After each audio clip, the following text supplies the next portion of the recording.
Welcome to History Talk, the podcast that brings together a panel of experts to discuss current events in historical perspective. I'm your host, Jessica Viñas-Nelson. And I'm your other host, Brenna Miller. This year marks 100 years since the beginning of U.S. involvement in World War I and the withdrawal of Russia from the war after the seizure of power by Bolshevik forces in October of 1917. For the war centennial, we've invited three historians to discuss the most important legacies of the war in the U.S. and Europe and around the world. In the studio with us, we have Dr. Jennifer Siegel, a specialist in modern European diplomatic and military history in the Department of History at The Ohio State University. Hello, thank you so much for having me here. Via phone, we have Dr. Retish, a historian and expert in late imperial and Soviet history at Wayne State University. Hello, nice to be here. And finally, we have Julie Powell, a PhD candidate in modern European history at The Ohio State University, specializing in interwar French culture and the impact of war on personal and national identities. Hello. Thanks for joining us today. We're currently in the midst of commemorating 100 years since World War I. Why are these events important for us to remember? Well, I would argue that the First World War is particularly important to remember because of the fact that it set up the entire 20th century. Differences between the pre-war period and the post-war period are very stark. The ways in which the war concluded set up the international systems and the structures that allowed for the events of the 20th century, the international events of the 20th century, to evolve in the way that they evolved.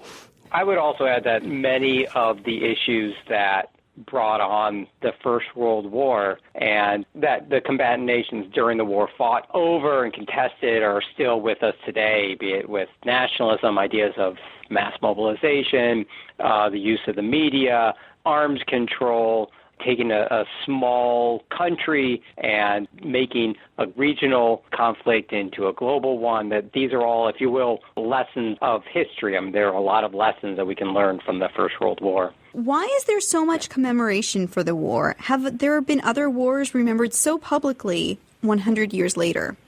I think that's a great question. I would actually argue that in this country there hasn't been that much commemoration of the war at all. Exactly. As a Europeanist, the First World War, even before this 100th anniversary, is much more present in Europe in memorialization, in the history that is taught in the schools, in wars that people speak about. There's an evocative presence of the First World War in a way that really doesn't exist in this country. The circuit for commemoration in this country has been sort of sparse in comparison to what has been going on elsewhere. In some sense, the First World War has never really been sort of America's war in the way that it has been in Europe. And the commemorative culture there is robust in a way that, as Jennifer points out, it frankly isn't here. And I don't know that in the U.S. we have something to compare it with, So I wasn't around for the centennial of the Civil War, which perhaps would be maybe the closest comparison. But I suspect World War II, since that was Americans really associated themselves and sort of our national identity more with our participation in that war, that we'll see sort of a larger effort on that front, but I don't know. Certainly not for the First World War. Not here as there is in Europe. I mean, the 50th anniversary of the Second World War was a much bigger deal in this country and I would say in Europe as well. But we want to talk about the First World War, not the Second World War. Aaron. Right. Let me just add my support for what my colleague said, that in the United States it has been very quiet on the centennial. There's the Museum to the First World War in Missouri. There are attempts to put a new memorial in Washington, D.C., but it's nothing like the Second World War.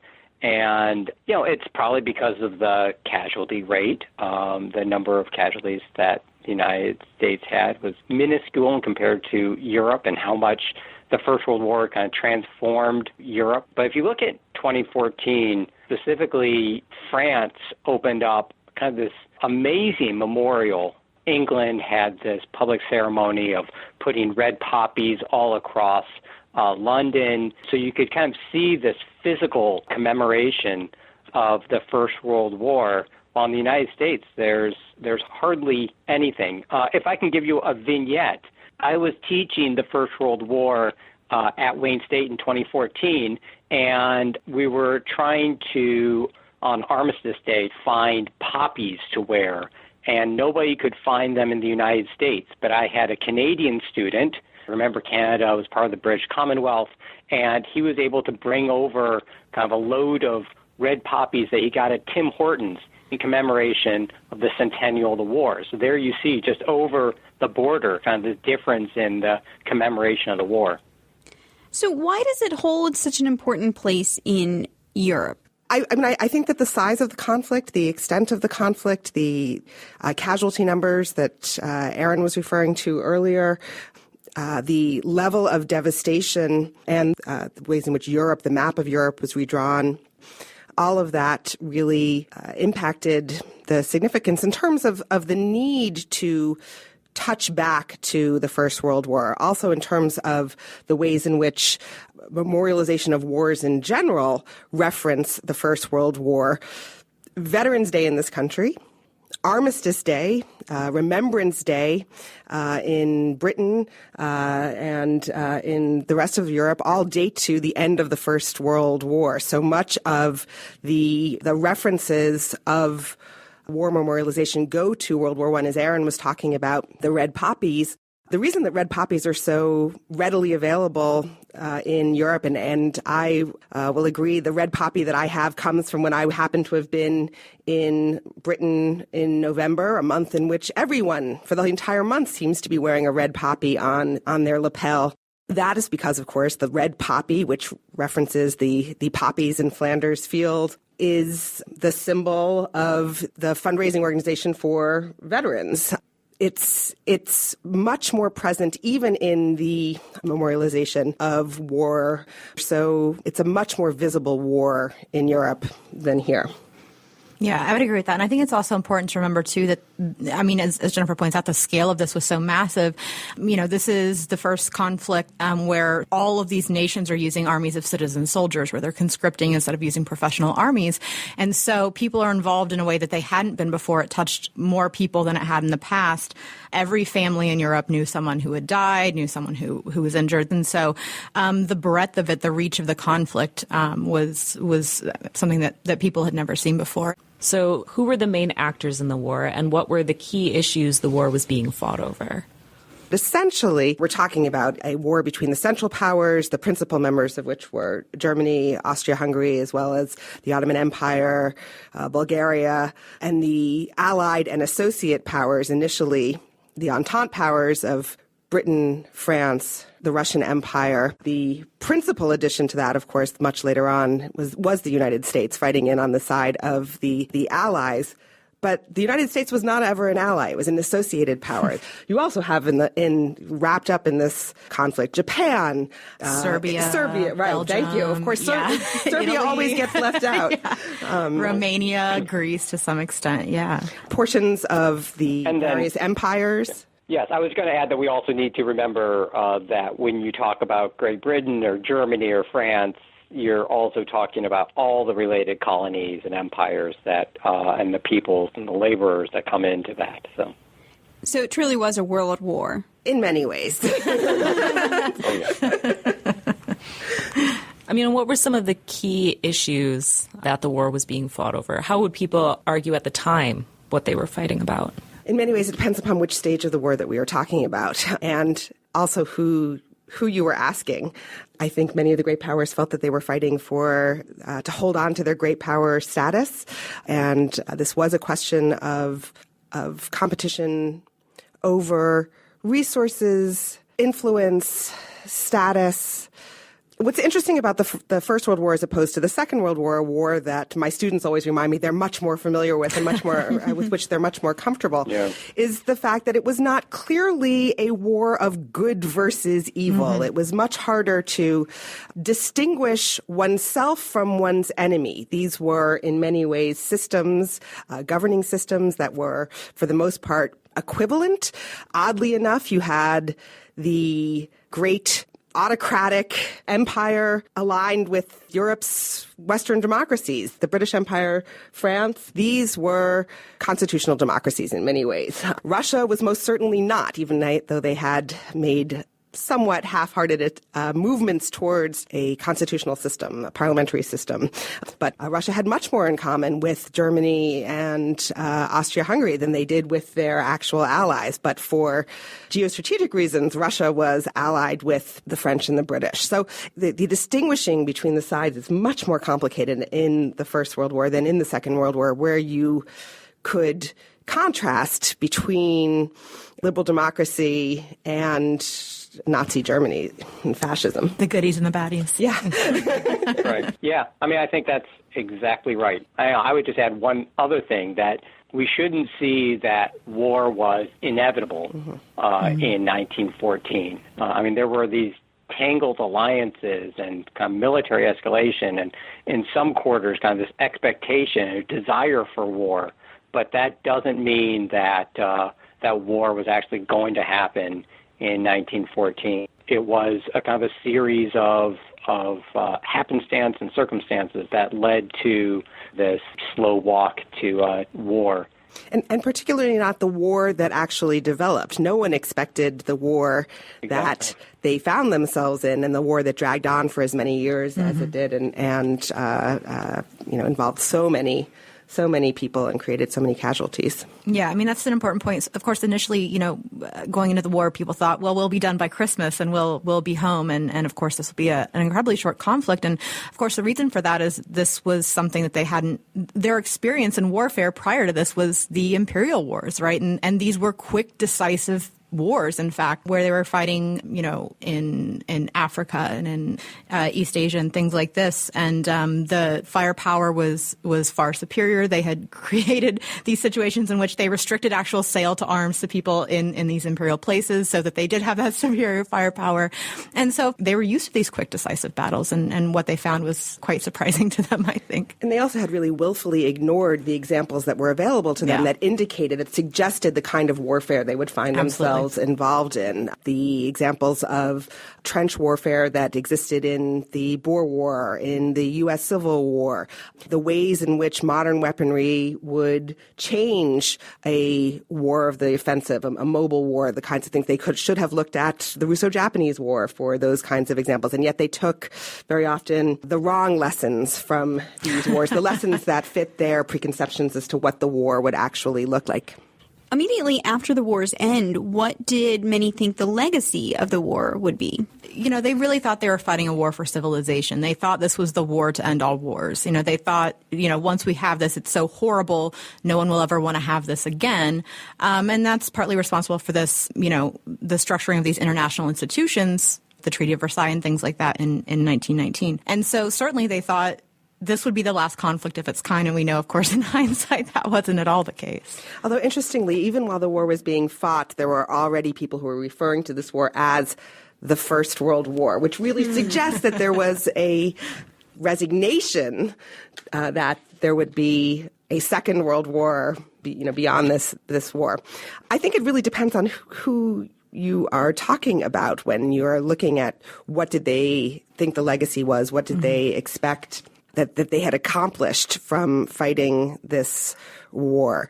I think that Julie's absolutely right to be latching on to the idea that they did feel that they were fighting something that would end war, that they were fighting for civilization, that they were fighting for, particularly after the introduction of the United States into the conflict and Wilson's very lofty 14 points, the idea that they would be creating a world in which big and small nations would have almost an equal say, that they would be, that they were creating a world in which national self-determination would be the governing theme. Of course, if you ask the Japanese in the wake of the war, when they were trying to argue for a system in which there would be no racial discrimination in the conduct of international relations, and that was smacked down quite forcefully by the United States, by the British Empire, they would say that the aftermath of the war was not a world in which this kinder, gentler system of international relations had been established. It was really more about preserving sort of the world order as it had been. Right. Yeah. Yeah, I mean, from the left and from looking at it from the Russian perspective, I think there are the kind of these dualistic ideas about the legacy of the war, where the Bolsheviks, Lenin in particular, seeing the war as kind of this imperialist war. After they came to power in October of 1917, there was an idea that the war could be transformed into a war to fight against imperialism and capitalism. And as the war is ending in 1918 and into 1919, you could see this red wave coming through Europe. So there was a very short idea that the war would actually lead kind of this liberation of the working class against capitalism. Obviously that didn't work. But there's also, I think, another kind of the ground level idea of the commemoration of the war as not of heroics, but one of victimization, of understanding the plight of the soldiers, the male soldiers, with the publication of photographs, of letters, of memoirs that were coming out even as the war was still going on, that depicted the everyday struggles of the soldier. And that, I think, created a discourse, a narrative of the soldiers as victims kind of wrapped up in this larger conflict that they could not escape. First World War created this very, very robust veterans movement that is also significant and is also important in terms of thinking about the legacies and thinking about the role of soldiers, particularly in France. The veterans movement was an association for every town. There was an association for every malady and every sort of disfigurement or mutilation, right? And these men took positions in the French government. They were sort of figureheads of this movement for peace because they actually had fought. They sort of saw themselves as being able to make the determination that, it was worth it to try to prevent a war like this moving forward. And they also sort of heralded these moves towards disability rights and workers' rights. They were integral in the work of the International Labor Organization's Disablement Committee and major figures like Adrien Tixier and Albert Thomas. French veterans were integral in these sort of international movements for peace and reconciliation. So I think that's another important piece to remember as well. Well, and these are part of also the legacies that no one recognized at the time. The greatest legacy of all, I would argue, is the shift of power from Europe to the periphery, to the United States and ultimately the Soviet Union as a result of the First World War, and also the shift of power and authority from the European empires and the European center to the areas that had been their empire. There's a real transition that took place as almost a side effect of the First World War in economic power, in independence. While Europe was concentrating on this war, the areas that had been part of their formal empire and informal empire were forced to actually begin to take early steps towards building up their own industries, acting much more independently than they were able to do while Europe was focused on the empire. And this is really a moment where the shift towards independence takes place, and it really is the end of the European era that takes place in the process of World War I, while no one was really paying attention to this. It really is a founding moment, and particularly in terms of national identity for the former dominions, right? It's so funny. I was looking at a Canadian passport the other day, and how we have our images and that sort of celebrate American accomplishments and all these types of things. And many of the images in the Canadian passport were from World War I and were World War I monuments. And it's very much so for Australia and New Zealand absolutely. As well. Yeah. A pivotal moment in their national histories. And what are the fiscal results of the war? Well, everyone always talks about both war loans and reparations payments, and when they're talking about the finances of the war itself, the way in which this war was paid for. This was very much so a war that was fought on credit, and initially the credit for fighting this war came from the European combatants themselves. Germany certainly did much to finance the war efforts of its alliance partners. Britain and initially France served as the paymasters for their alliance, although the French were unable to keep up the financing of the war to the extent that the British were. But essentially, so much of the funding for the fighting of this war came from the United States. The Allies borrowed from the United States, and Britain borrowed on behalf of its allies from the United States because, of course, the British, with a much more robust financial system themselves, were able to obtain better rates. But at the end of the war, this left Europe with an extraordinary debt burden towards the United States. Along with that debt burden came a real transition in power and authority and influence going forward. A true movement of the financial center of the world from London, from the city of London, to New York, to Wall Street, from the pound sterling, which had been the strongest currency in the world, to the U.S. dollar. And, we're still living with that today. London may still be a financial center, but it doesn't have the authority that Wall Street does. So Russia also had its own very unique experience in World War I. So Aaron, how is the war remembered differently in Russia, and what were the key impacts of the war there versus what we see in other locations? So, if we've talked about how the First World War has shaped the 20th and the 21st centuries, you can clearly see that in Russia, but it's contested, it's problematic. In fact, only recently, in 2014, was there actually the erection and commemoration of a large memorial to the fallen from the First World War. In part, it's because Russia lost the war, but also because the war was enveloped in the Russian Revolution. So there were memorializations to the war, but it was only the memorialization to the 1917 revolution. And a lot of scholars have shown recently how important the war was to bringing on the 1917 revolution, both in February and October.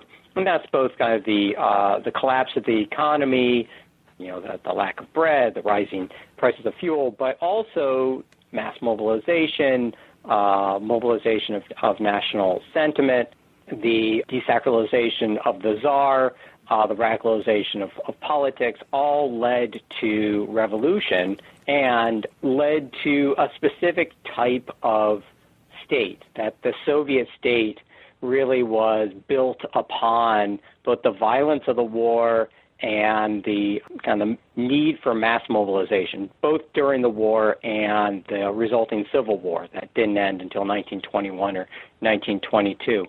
So it was remembered in the Soviet Union through the lens of Soviet struggle, if you will. So most of the war was remembered through literature talking about the revolution, through soldiers' experiences, although, All Quiet on the Western Front, for example, was translated into Russian, and that actually gained a lot of readership. And it's only now that the state has tried to talk about those who had fallen in the First World War were heroes of the revolution. If I can kind of add on to this, that what is kind of interesting now in 2017 is that it's not just the centennial of the entrance of the U.S. into the war, but there's this year-long remembrance of the centennial of the Russian Revolution. And in Russia, the state has really struggled about what to do with this. That is, should they remember a revolution in 2017? And in fact, dissenters kind of have gone back to using the same language that they used, and here I'm talking about Putin, use the same language that they used in 2014 to talk about the victims of the revolution and the victims of the war, and that we need to see this as a way of bringing the nation together, even when those outside of Russia undermine the Russian nation.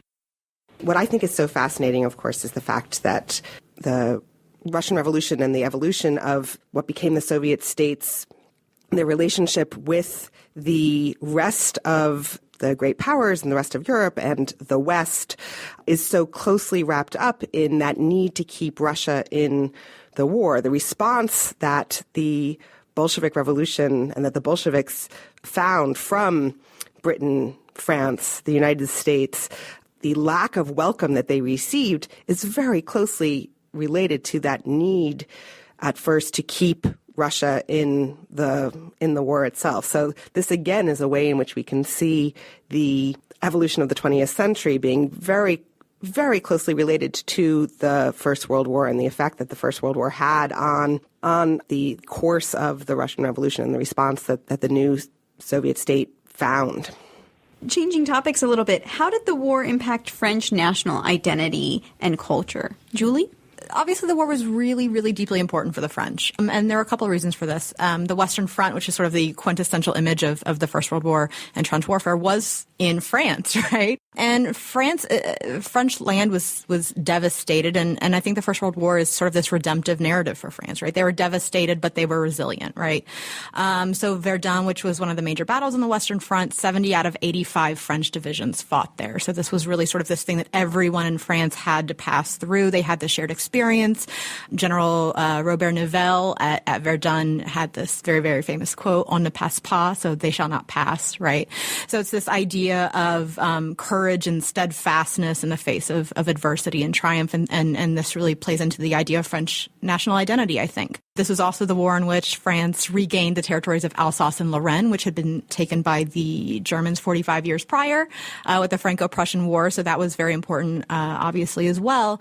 And I think that the First World War is much less contested in terms of French memory than their other wars. So this really can stand as this sort of monument to French identity, in which case, the Second World War, of course, which begins in 1939, France is out in the spring of 1940, and the Algerian War, which was an imperial conflict, is deeply contested. And so in terms of French identity, the First World War is much less contested than these other conflicts, and I think that's sort of where they would place their emphasis. It's fabulous that we have experts here on international and U.S. history and France and Russia. We just wanted to open the question up a little bit to think about if there were other significant legacies of the war around the world, and how did it change the map elsewhere? Well, again, that again is a huge question. I do think that one of the most important legacies, something that we are still dealing with the repercussions of, is the way in which the Middle East was a playing field for the war, and the ways in which the lands of the Middle East